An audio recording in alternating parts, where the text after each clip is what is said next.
In today's video, I'm going to teach you how to use the timeline feature in Asana, an incredibly handy tool for managing projects and visualizing their progress over time. Let's get started. To begin, you'll want to create a timeline view in Asana. Open up the project you're interested in adding a timeline to. Once you have your project open in front of you, direct your attention to the View tabs at the top. You'll spot a plus icon there. Go ahead and click on it to add a new view. From the menu that appears, you'll see an option for timeline. Select that, and just like that, your timeline is created. It's seamlessly integrated with your main list, giving you a new perspective on your project's tasks and deadlines.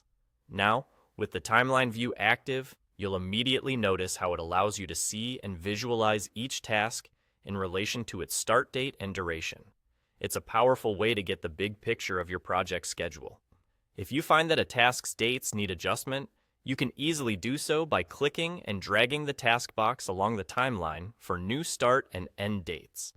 Similarly, you can modify a task's duration by dragging its edges inward or outward to shorten or extend the time frame respectively.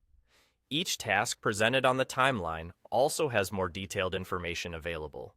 Simply click on a task to open up a panel that provides additional insights. Here, you can edit details and better understand what's needed for each step of your project. Another valuable feature of the Asana timeline is the ability to add dependencies.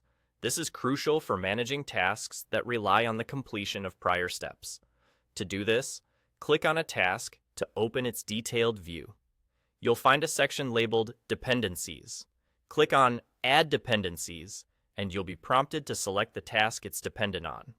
Once selected, you'll notice red arrows appear on the timeline. These arrows visually indicate the dependencies, making it easy to track which tasks are interconnected and ensuring you manage the workflow effectively. And there you have it, a brief overview of how to use the timeline in Asana. These basics will significantly help you manage your projects with greater visual clarity and allow you to keep track of tasks and their relationships effortlessly. Whether you're coordinating with a team or keeping tabs on a complex project as an individual, using the timeline view in Asana can make a big difference in staying organized and on track. That's all for today, and I hope you find this tutorial helpful in optimizing your Asana experience. Thanks for watching, and feel free to explore Asana's other features to maximize your productivity.